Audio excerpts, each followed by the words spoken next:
Welcome to the Point. Congresswoman Hillary Scholten was in Muskegon this week to deliver new safety barriers for the city, just in time for their summer festival season. While she was there, she talked with us about Ukraine and the possibility of being without a Speaker of the House again. Congresswoman, let's talk a little bit about this investment in public safety. These barriers are something I've never seen. The chief was showing them to me a minute ago. But how did it come to your attention to make a federal investment for a community like Muskegon to get these? Well, when I was first elected, I made a point of coming to all of the local and municipal leadership, as well as our state partners, and ask them what they needed. I knew that this community-funded project was going to be coming down the pike, and that this was an opportunity to make sure that the precious resources that our taxpayers give over to the federal government came back to our community and did the most good possible. So we had dozens of submissions for projects, and I had to select only a few. But when I sat down with Chief Gozel and heard him talk about what this would do for their festivals, it had not only a public safety impact, but an economic impact. As we talked about here today, safety and security is an increasing concern for individuals when they're considering going out to large public events like this. Whether you're just going to stay home and grill in your backyard or go out and enjoy a local festival which supports small businesses and towns, it's critical that people feel safe doing that. So these barriers replace huge wooden barriers that are less effective, harder to move, require more manpower to get put in place. So it seemed like a no-brainer and huge bang for our buck here as well, in terms of the fact that this was a $380,000 investment, very significant for the city of Muskegon, and overall it's going to have a huge impact beyond that as well.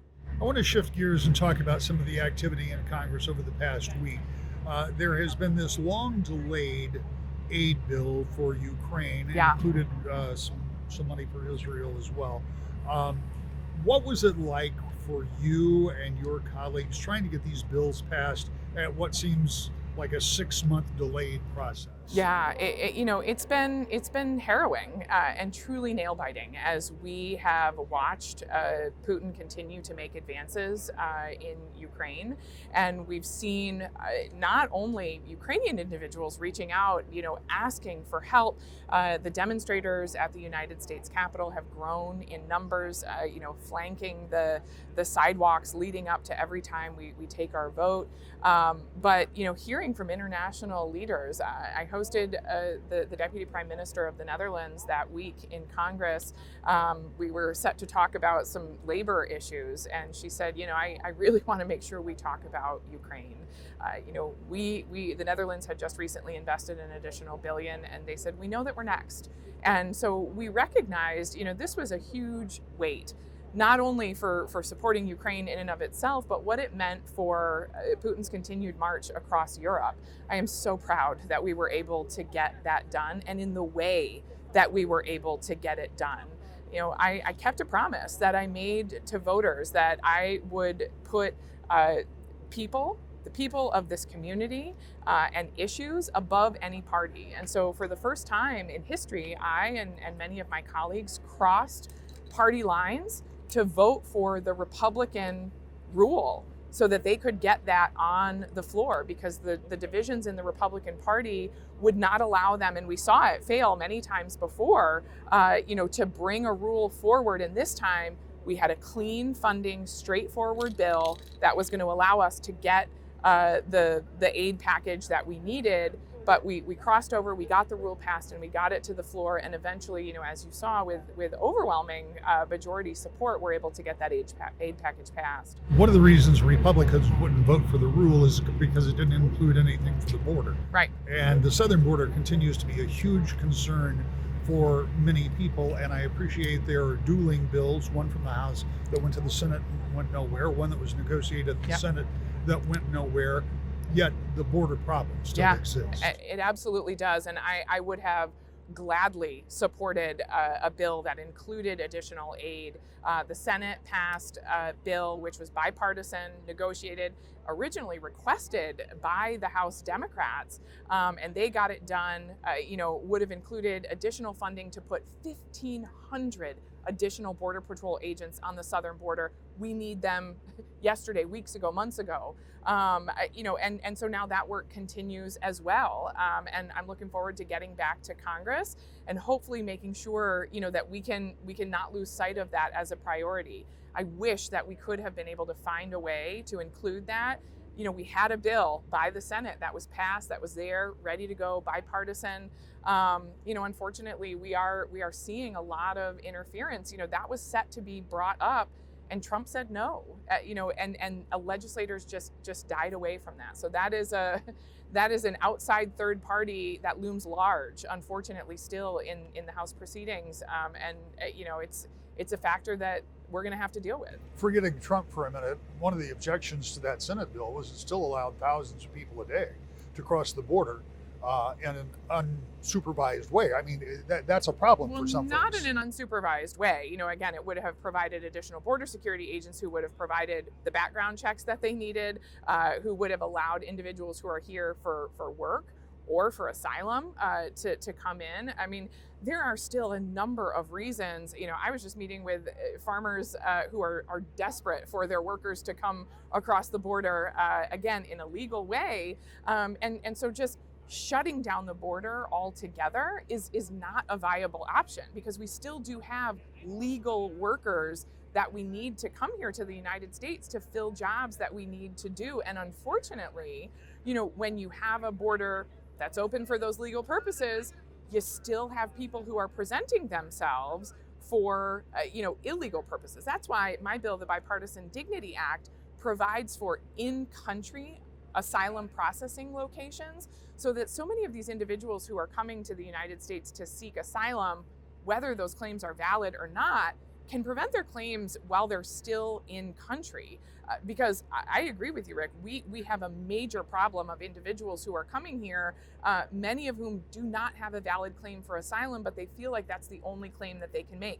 We have to take that pressure off the southern border so that the individuals who need to come here for legitimate purposes can have their cases processed, and we can get them here for what they need. And if something isn't done with the border, it occurs to me it is more likely that there will be a call to vacate the Speaker of the House again and create turmoil again. Yeah. Some of your colleagues, Democrats, have said, you know what?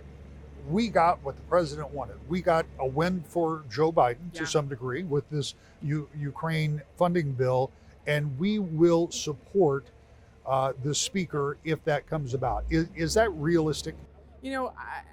Remains to be seen. I would never presume to understand what's going on in the minds of Marjorie Taylor Greene and Matt Gaetz, who are the members who are talking about bringing this motion to vacate again. But I will say this, without committing one way or another on what I would do on a motion to vacate, I would say that Speaker Johnson earned my trust a lot this past week. In the House of Representatives, there is so much that has to be done just based on an agreement that you have between members and a trust that you have. That was not something that really any member had with Kevin McCarthy. He had gone back on his word time and time again. He had squandered it from within his own party. And Speaker Johnson is an unknown entity, and he's proving his reputation. And I will say for members like me, who obviously we disagree on some policy issues, but when I'm looking at a Speaker of the House, I want an honest dealer. I want someone who is going to come to the negotiating table and keep his word. And that's what Speaker Johnson did this past week. I think at the end of the day, the people here in West Michigan want a functional Congress. We've got a farm bill coming up. We've got to get a lot more legislation done. The border is top of mind for so many people. And I think if we can have someone who's going to remain true to his word, he's going to be, plain-faced at the negotiating table, that's the type of person I could work with. In the state legislature, it's been a slow start, but that's about to change as the budget season is here and Democrats are once again poised to take a 56-54 majority in the House. We talked with Holland Republican Representative Nancy DeBoer. Representative, we were just talking about what a difference a year makes. Last year, bunch of legislation, freshman legislator, it was all coming at you.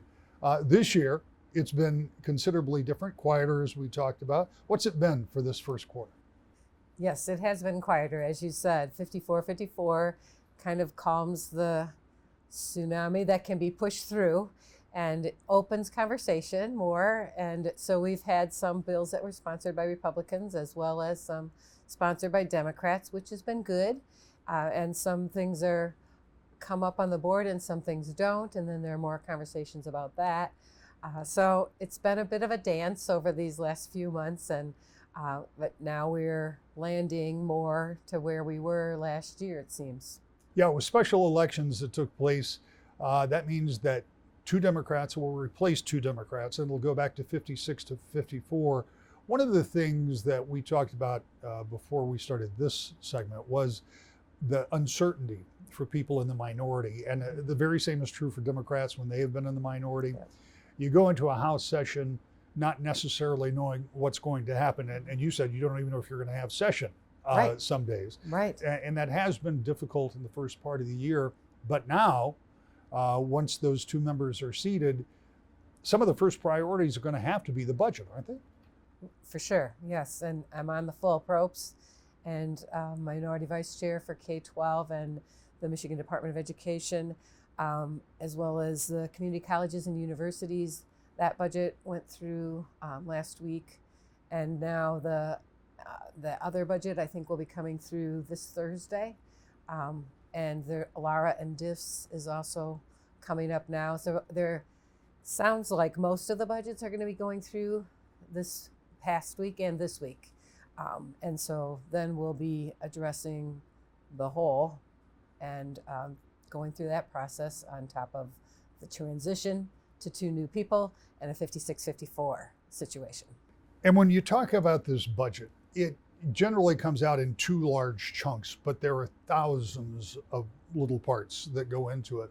And it would be impossible for almost anybody. I suggest even the folks at budget, with the state, to have a handle on each part of it. So you break it down into individual parts so members can focus on those issues. In your case, your background is education for a very long time. And so you can focus on those things. How helpful was it, if it was helpful, to have this 54-54 to create discussion and the opportunity to slow the budget down and have some input on it? Yeah, I think it was helpful. Just anything that pauses gives people time and reflection. And I think we slowed a process that felt kind of rapid fire. And this way, people could think a little more. And it's never a bad thing to have time for reflection. Well, last year was such an anomaly because Democrats got power of the House, the Senate, and the governor's office for the first time in 40 years.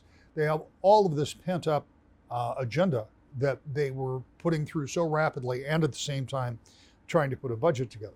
It's not to suggest that they won't have other agenda items after they get back 56-54, but you have had that time.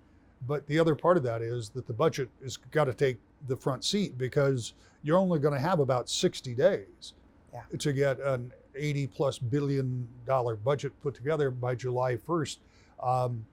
Democrats tell me they think it's going to happen. It'll be on time. Is that your thought? That's what I hear. I know when the governor presented the budget to our approps committee, she had this little side comment about May, which kind of made the staff member freak out next to her because by law you don't have to have it till later, but they were definitely aiming for June 20 or June 30 officially.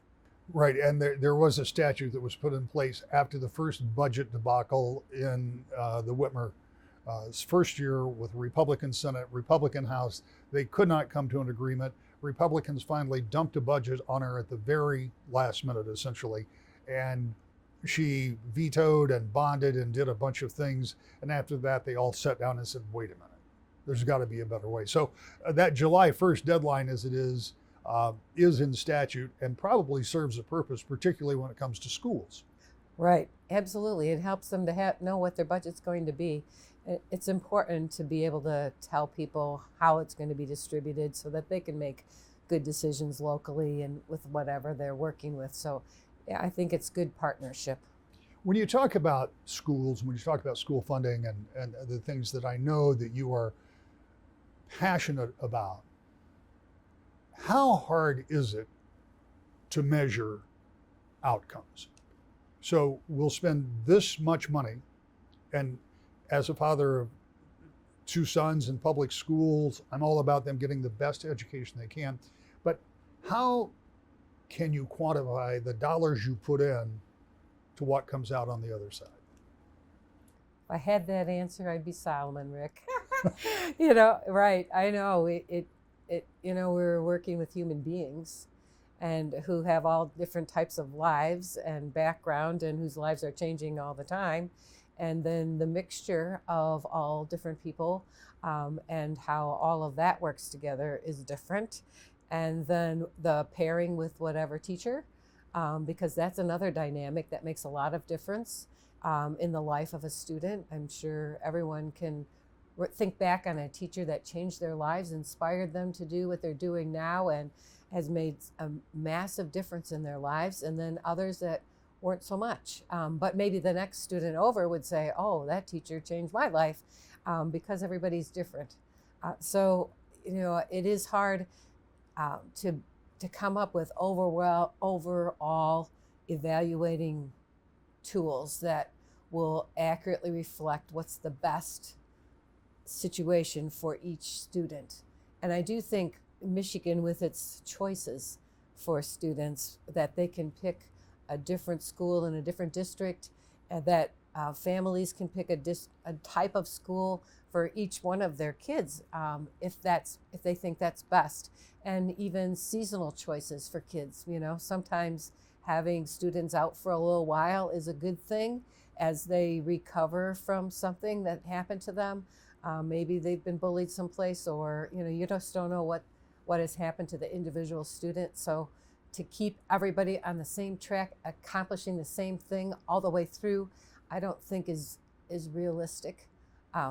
But I do think we need to keep working to be authentic in reflecting results of students and their progress. And I think if we can show that students are doing better than they were doing before, great. If they're going down, then let's figure out why. And I think also helping kids get in touch with their own emotions and what they're going through, and helping find when they're kind of getting a little off track, and then having counselors and other people that can come around them to help steer them in a better way. I think that's great. And of course, I always go back to third grade when we figure out what they really love to do. Right. And if we get onto that, we have a lot in motivation.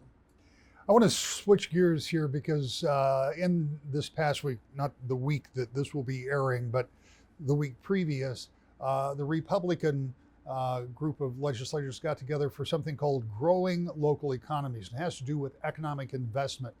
And what you and your colleagues see as, if I understand this, from looking at the information, I was not able to attend the press event, but if it's not that you're against making economic investment and trying for economic development, but you want kind of a wholesale change in the way it's done. I'm going to read a couple of quick bullet points here.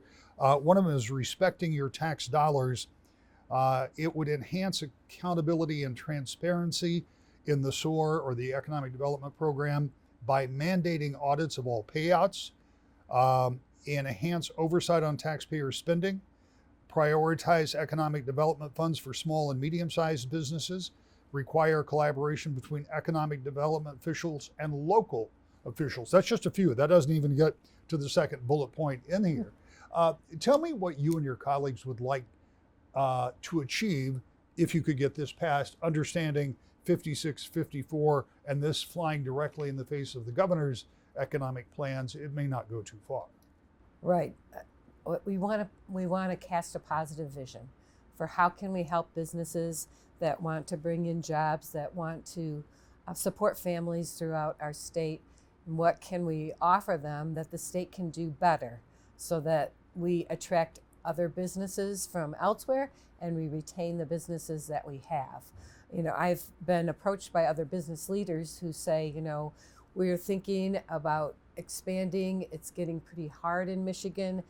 We went to Tennessee and or whatever state, and they have a whole table seated around us with this would be the property, these the permits are all handled, this would be your process, blah, blah, blah. Kind of a red carpet experience. And they say, you know, we've been here and we've invested here, we care here, we want to keep a generational business here. You know, how can you help us? And I think that's an important thing for us to consider.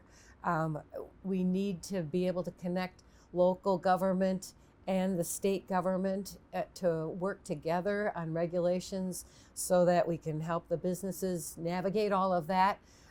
Perhaps have a one-stop shop web place for them to go so they don't have to navigate through multiple departments, that you know, you kind of have a concierge maybe through your services of what you need as a business. They're already facing so many challenges in today's world, trying to get to a bottom line that's profitable. You know, I just talked to a small business owner a couple weeks ago, and he said it's till October that he gets into the black in his business. And those are serious, that's a serious situation, so I'd love to help them. Let's talk about the part of the package that you have. You have a bill in here. Tell me what it would do in terms of kind of increasing accountability and knowing what's going on. Yeah, so many programs we send out and so much money we send out, but we really like to know how effective was it. And so we need to know how many people got jobs, that's reasonable, and how good is their pay in that job, and then how many of them got certification for other jobs or in that field that will help them in their career. So just simple metrics and data so that we know that this went to what we intended it to go for. You have been in the legislature for an unusual year, to be sure. But you're used to working with other people in groups. And we know there are major parts of this that are never going to fly, rolling the taxes back to 4.05 and reinstating right to work. But is there in your mind a possibility that you could take some of these things, like the provision that you have, work with folks across the aisle, which you'll have to get it done, and actually be able to change, not in the wholesale way that I know Republicans would like to, but get some of those tweaks around the edges that will make it easier for businesses? Yeah, I think these things are reasonable. And like you said, not the far ones, but the reasonable things, like we want to think of more than just mega businesses that are coming. We don't want to ignore the people that are here, the small businesses, the medium-sized businesses, and maybe we can do some other type of step grants for them to encourage them that, yes, we see you, we appreciate your investment, we know you're making a difference in the state, we don't want to take you for granted. And so I think those kind of principles make sense to everybody. As lawmakers in Washington continue to look for the elusive answer to the border crisis, in Lansing, the biggest job in front of the House and Senate, will be putting together a budget that enough members can agree to and that the governor can sign. They have just more than 2 months to get it done, and we'll be watching. To the point.